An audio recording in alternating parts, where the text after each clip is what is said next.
नमस्कार दोस्तों, पिछली वीडियो में हमने जाना था कि रेलवे टेक्नीशियन को ये बेसिक वगैरह मिला करके और जो सैलरी है यहाँ पे उसके बारे में जाना था। ट्रेनिंग से पहले और ट्रेनिंग के बाद की सैलरी हमने जाना था। बाकी सुविधाओं के बारे में और ईयरली जो अलाउंसेस मिलते हैं उनके बारे में जाना था। इस वीडियो में हम जानेंगे कि आप जब टेक्नीशियन ट्रेनिंग पे रहते हैं, ट्रेनिंग के दौरान आपको क्या क्या सिखाया जाता है, क्या क्या पढ़ाया जाता है और क्या ट्रेनिंग में अगर फेल हो जाते हैं तो क्या होता है। देखिए, जब कोई ट्रेनिंग के लिए जाते हैं तो आपको वहाँ पे बेसिक और प्लस में डी यानी कि स्टाइपेंड दिया जाता है, इसके अलावा कुछ नहीं दिया जाता।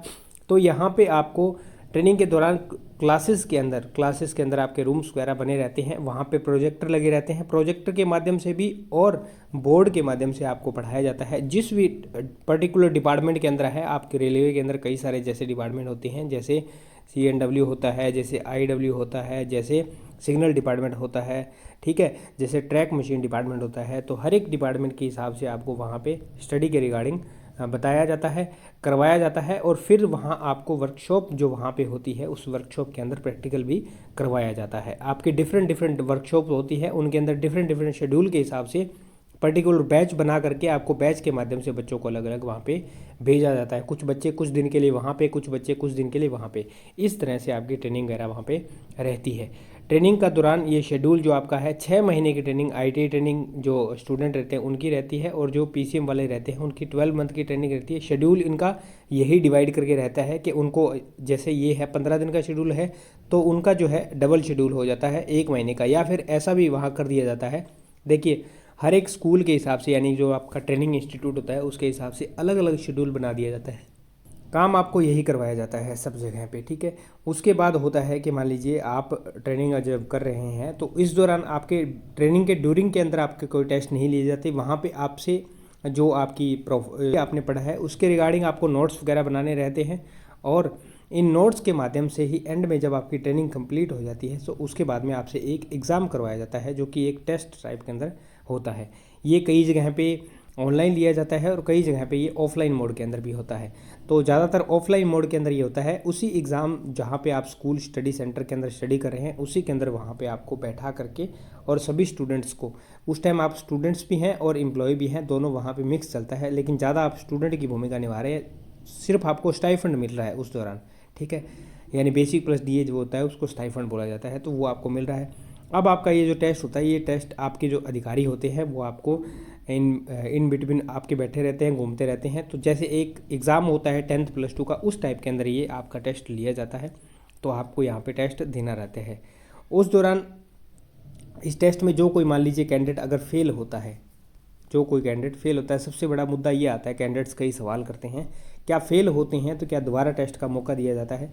मान लीजिए अगर कोई कैंडिडेट फेल हो जाता है तो यहाँ पे अलग अलग रूल रहते हैं। जैसे SC कैंडिडेट अगर फेल हो जाते हैं तो उनको यहाँ पे 2 टाइम्स 2 मौके यहाँ पे दिए जाते हैं टेस्ट देने के लिए, यानी कि उनकी जो ट्रेनिंग है उसको फिर से कंटिन्यू करवाया जाएगा और 6 मंथ की ट्रेनिंग या जो 1 ईयर की ट्रेनिंग रहती है उस ट्रेनिंग को कंप्लीट करवा के फिर आपको दोबारा से टेस्ट देना रहेगा। और इस दौरान जो ऐसे स्टूडेंट्स रहते हैं उनको यहाँ पे क्या दिया जाएगा, जो ये स्टाइफंड होता है वो दिया जाता है सिर्फ एक बार में। मान लीजिए एक बार में ऐसे स्टूडेंट, सपोज कीजिए उसका ज्वाइनिंग लेटर आया, वो ट्रेनिंग लेने के लिए गया, सभी स्टूडेंट के साथ साथ चल रहा था ये प्रोग्राम, तो वो फेल हो गया, कोई ऐसी स्टूडेंट है तो उसको दोबारा से ट्रेनिंग दी जाएगी, ठीक है।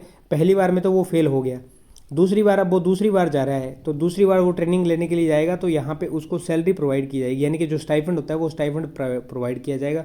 मान लीजिए दूसरी बार के अंदर भी वो फेल हो जाता है तो तीसरी बार के अंदर उसको ट्रेनिंग करवाई जाएगी और उस टाइम उसको स्टाइफंड नहीं दिया जाएगा, ठीक है। और कोई मान लीजिए नॉर्मल स्टूडेंट, UR OBC इस तरह के स्टूडेंट अगर वहाँ पे आते हैं, वो रूल था SC ST वाले स्टूडेंट के लिए। और ये अगर UR और OBC वाले कैंडिडेट यहाँ पे आते हैं तो UR कैंडिडेट को यहाँ पे ट्रेनिंग का दोबारा मौका नहीं दिया जाता है और OBC कैंडिडेट को यहाँ पे ट्रेनिंग का दोबारा मौका मिलता है, दूसरा मौका यहाँ पे मिलता है OBC कैंडिडेट्स को। लेकिन इस दौरान इनको स्टाइफंड नहीं दिया जाएगा, यानी कि ये ट्रेनिंग जो होगी इनकी खुद के खर्चे पे होगी, जो भी यहाँ पे रहना सहना होगा, मकान का किराया भाड़ा होगा, सब इनको खुद के खर्चे पर उठाना पड़ेगा और सिर्फ एक ही मौका दिया जाएगा OBC स्टूडेंट को। तो इस तरह से आपका ट्रेनिंग शेड्यूल रहता है। ज़्यादातर ट्रेनिंग जो आपकी होती है उसके अंदर कोई स्टूडेंट फेल नहीं होता है, क्योंकि ये स्कूल की जिम्मेवारी होती है। जिस तरह से UPSC की ट्रेनिंग होती है स्कूल की, वहाँ पे जिम्मेवारी तो वही भी एक स्कूल ही है वो, तो ऐसी ही ट्रेनिंग आपकी यहाँ पे रहती है। इस तरह की ट्रेनिंग दी जाती है, इस तरह का पेपर मॉड्यूल बनाया जाता है ताकि बच्चे इसको क्लियर कर दे। तो ये आपका ट्रेनिंग का शेड्यूल रहता है। अब जैसे ही आपकी ट्रेनिंग हो जाती है, आप पास हो जाते हो, तो यहाँ पे आपसे जो भी आपके अधिकारीगण होते हैं वो उस आपकी पर्टिकुलर डिवीज़न, जैसे कोई भी आपकी डिवीज़न है, ठीक है, उस डिवीज़न के अंदर जितने भी सब डिवीज़न आते हैं तो आपसे वहाँ या तो वो, इसमें 2-3 तरीके होते हैं, या तो वो क्या करेंगे खुद से ही आपकी पोस्टिंग कर देंगे, लेकिन ज़्यादातर जगह ऐसा होता नहीं है। वो आपसे एक फॉर्म फिल करवाते हैं जिसमें वो आपको जो ये सब डिवीज़न है इसकी प्रेफरेंस मांगते हैं। जैसे मान लीजिए आपके डिवीज़न के अंदर 5 सब डिवीज़न हैं, ठीक है, 1 2 3 4 5, तो वो आपसे पूछते हैं, या फिर उस जो फॉर्म दिया है उसके अंदर आपको बोल देते हैं जहां आपने टिक करना है वो कर दीजिए, जहां आप टॉप प्रायोरिटी में किसको रखना चाहते हैं। तो आप 1 नंबर पे ये, 2 नंबर पे ये, 3 नंबर पे ये, 4 नंबर पे ये, 5 पे ये, 10 पे, 12 पे ये, इस तरह से जितनी भी सब डिवीज़न है आपको टिक मार्क करना रहता है कि मैं यहाँ पहले नंबर पे यहाँ जाना चाहूँगा। फिर आपके जो अधिकारीगण होते हैं वो आपसे एक वर्बली इंटरव्यू लेते हैं। एक वर्बली आपका इंटरव्यू होता है। इंटरव्यू के दौरान आपसे वो थोड़ी थोड़ी चीज़ें पूछते हैं कि पहले आपने कहाँ काम किया है, क्या काम किया है, पहले आप क्या करते थे, आपका नाम क्या है, फादर नेम क्या है, आपका कहीं कोई एक्सपीरियंस है। अगर आपका कोई एक्सपीरियंस है तो क्या रेल के अंदर वो एक्सपीरियंस आपका काम आ सकता है, रेल के अंदर हम रेल को किस तरह से ज़्यादा सुधार कर सकते हैं, अच्छे तरीके से चला सकते हैं, जो पब्लिक है उनको बढ़िया सुविधा किस तरह से प्रोवाइड कर सकते हैं। दूसरा वो आपसे पूछते हैं कि वहाँ जाने के बाद जो आपने पर्टिकुलर जगह आपने भरी है उसके अंदर टॉप प्रायोरिटी के अंदर 1 2 3 में जो भी आप भरी है, वो आपसे पूछते हैं क्या भरा है आपने, तो आप कहोगे यहाँ पे। तो वो पूछते हैं क्या यहाँ जाने के बाद आप अपने घर से आना जाना करोगे, या फिर रेल का इसमें कोई नुकसान नहीं होगा। इस तरह से की बातें जो आपसे नॉर्मली पूछते हैं वो आपका एक वो देखना चाहते हैं कि थोड़ा सा ये किस तरह से काम करने में है और बोलने में किस तरह से है। तो वहाँ पे आपके अधिकारीगण वो आपसे थोड़ी बहुत बातें पूछते हैं।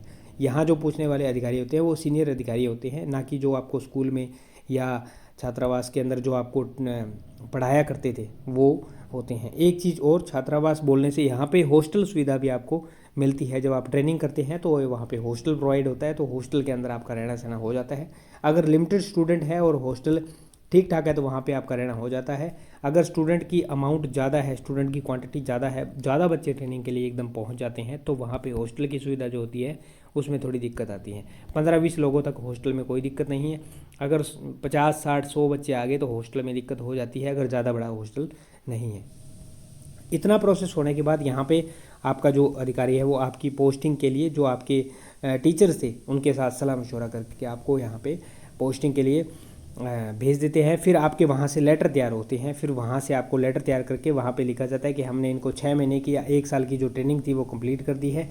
अब ये स्टूडेंट अब जो है ये ट्रेनिंग कंप्लीट करके अब ये एम्प्लॉय हमारी तरफ से रेडी है। अब आप इनको अपने जो स्टेशन है वहाँ पे हम आपको भेज रहे हैं और आप इन कैंडिडेट्स को ले लीजिए। फिर आप एम्प्लॉय के रूप में वहाँ उस जो पर्टिकुलर स्टेशन होता है वहाँ पे आपको भेज दिया जाता है और वहाँ पे आपकी जॉब शुरू हो जाती है। इसके बाद का प्रोसेस क्या होता है, जो आपकी अगर आपने कहीं म्यूचुअल वगैरह लगाना है तो आप कैंडिडेट को ढूंढ लेते हैं, तो वहाँ पे आप म्यूचुअल ट्रांसफ़र वगैरह लगा सकते हैं और अपना जो स्टेशन है वो चेंज कर सकते हैं। लेकिन ये इतना आसान नहीं है, बड़ा मुश्किल है। ज़्यादातर लोगों की सर्विस उसी स्टेशन पे निकल जाती है जहाँ पे वो एक बार पोस्ट हो जाते हैं, या फिर उस डिवीज़न के कोई और स्टेशन पे निकल जाती है या सब डिवीज़न पे निकल जाती है। चेंज बड़ा ही मुश्किल होता है। ये थी जानकारी, उम्मीद करता हूँ जानकारी समझ पाए होंगे।